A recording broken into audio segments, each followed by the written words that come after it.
Good morning and welcome back to the Now Morning Show, where we are talking repatriation. And in terms of the conversation, to do that, reparation rather. Ooh, look at me.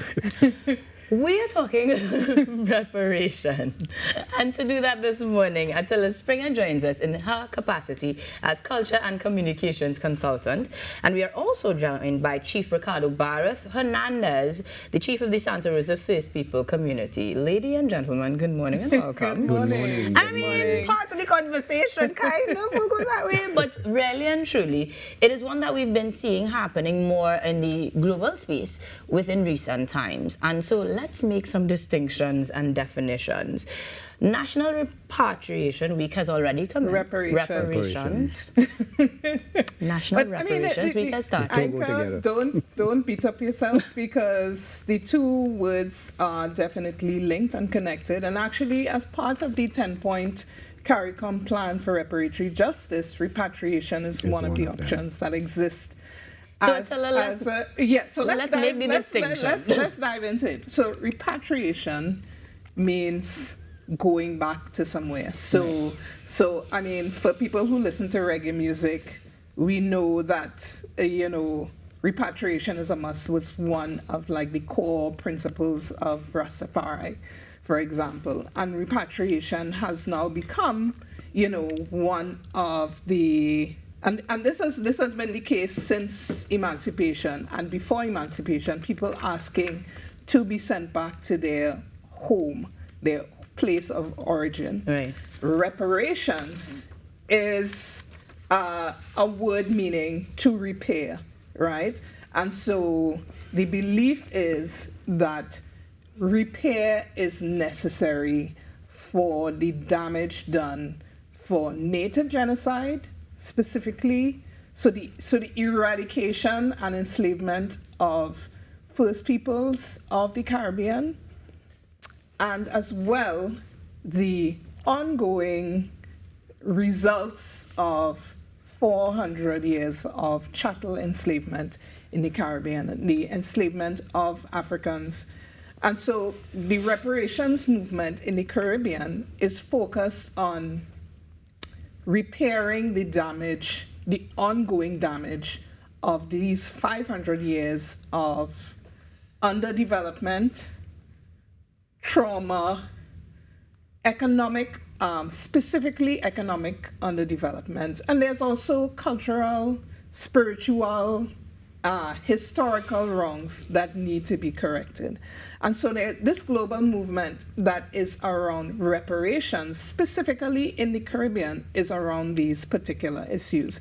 So when people hear the word reparations, they might think that there's a dollar there's a dollar value associated with it. And in fact, there is a dollar value associated with it. In fact, there's a financial consultancy group called the Brattle Group, and they have put the dollar value of reparations owed to the Caribbean and to British former colonies at between 103 and 131 trillion dollars, right? That's the dollar value. Mm-hmm. And that, of course, is being adjusted and adapted. Right. Now, when we talk about the 10-point plan for reparatory justice, we're talking about various things. So the first thing on the list is a full formal apology.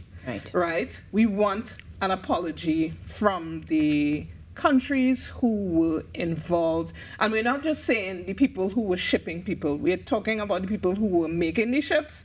We're talking about people who were making the iron to chain people. So there were many countries who were involved in different ways. Right. And so, this is a full and comprehensive apology for all the people who were involved in different ways, right? There's also things like the repair of institutions, illiteracy eradication. And now, of course, with the passage of Hurricane Beryl, we confront the reality that colonialism also has a huge hand in the climate crisis that we are experiencing right now. And so now that the 10-point plan for reparatory justice is being adjusted, and certain things are being added, like the idea of climate reparations. So it's a lot. It is. And I mean, it explains why we need an entire week and a number of initiatives to tackle those conversations, to share the information. Yeah. But if we were to get more specific, Chief, to come to you with regard to the First People of Trinidad and Tobago in particular, what are some of the key challenges that the community is looking forward to having addressed when we talk repatriation? Reparations. Reparations. Okay. So for us, reparations is seen as a light in the tunnel for the hard work, for the long struggle of the First Peoples, and not only the First Peoples of Santa Rosa and Trinidad, but of the Caribbean. Reparation for us means that, you know, we're going to allow the population, because there's going to be a lot of talk, there's going to be a lot of discussion, and I think the main underlining factor here is education about really what reparation is and what we expect from reparations. If someone does not know the history and what obtained towards the destruction of our First Peoples, then, you know, they have no interest. So that is one major aspect. It is educating our people, and especially the younger people, the generations to come, of, you know, treatment meted out to the First Peoples by the colonials. It's not a pleasant thing, and you know, a lot of people may say, well, you know, again, as Attillah said, that dollar values is not only about money, but it is about that apology, and it is important that we keep this conversation so that people will be attuned to what happened and not let it repeat itself. We must do all that we can so that things like this does not repeat itself, because we may say that will not happen. But looking at the world and what is happening, it could very well come again, maybe in a different form. Right. So we have to be conscious of that. And, you know, we are glad for the opportunity where discussions will be held to expand on the areas that need attention for the First Peoples. And so tell me what those approaches will look like. So we've already started with the press conference on Monday with some notable speakers. I know Tobago had their activities as well. So tell me in terms of what we can look forward to today and beyond, since this spans from till the 11th, yes? Yes. Yeah, so we have 2 more days left of Reparations Week. And this is actually one of the first front-facing outreach activities of the newly reconstituted National Committee on Reparations, right? And so for us, it is about reaching out in the various ways that we need to. For example, this evening, Chief Bharath-Hernandez and the Santa Rosa First Peoples community will be hosting us in Arima, and we have to thank His Worship, the Mayor of Arima, Mr. Baliram Raj, for hosting us this evening for a public lecture, which is on restitution and reparatory justice. And this talk is being led by a climate lawyer and somebody who has been working with Indigenous communities up and down the world, in fact, and attending climate conferences, etc., etc. Her name is Caroline Mayer Toby, and she's going to be leading us in that discussion on exploring restitution and reparatory justice for Native genocide and enslavement. And then tomorrow we have a really exciting program, which is a youth forum, which brings together people who have been at the front line of the reparations movement across the region. So we have people joining us from the Virgin Islands, from Guyana, and then from various organizations in Trinidad and Tobago, asking young people, what does reparations mean for them? Because, you know, one of the things that we hear in our society, oh, slavery is a long-time thing, that, you know, we passed that stage now. But clearly, there are still ways that our history impacts us to today. And so we need to address ways that we can begin to redress those forms of trauma, those forms of underdevelopment that exist and that persist in our spaces, so that we can move forward with a future that is clear and that is bright and that, acknowledges our history, but we are no longer victims or survivors of the trauma of our histories.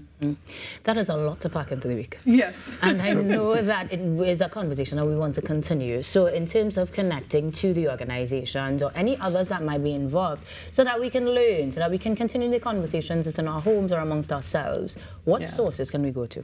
Right. Okay. So we've set up an Instagram page, TT Reparations Committee, and that, we've chosen Instagram because, as the young people say, Facebook is where old people just go to argue.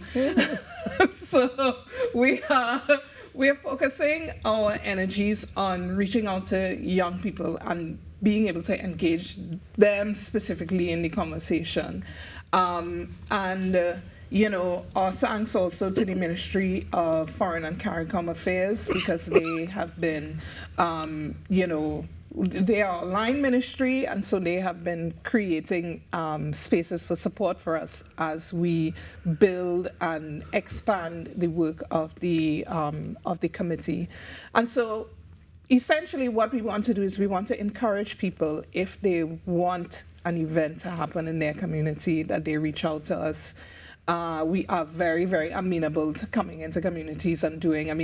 The committee is made up and chaired by Dr. Claudius Fergus, who is a historian and has spent most of his life as a teacher, and so we are ready to come and teach. That's a really important part of this movement. All the national committees on reparations that have been formed by CARICOM are focused on doing outreach. They are focused on awareness building, so that people in the communities understand that this is deserved. This is not something that we're begging for, and this is not something that we are that we are not sure that we deserve. Right? We have to reach to a point where we say this. We're not going cap in hand and asking. We are saying there's a clear historical precedent, there is a clear social and moral precedent that needs to be set, and that our people deserve certain acknowledgements of what happened, and we need to find a way to move forward which creates a new sense of balance, because the history has been imbalanced.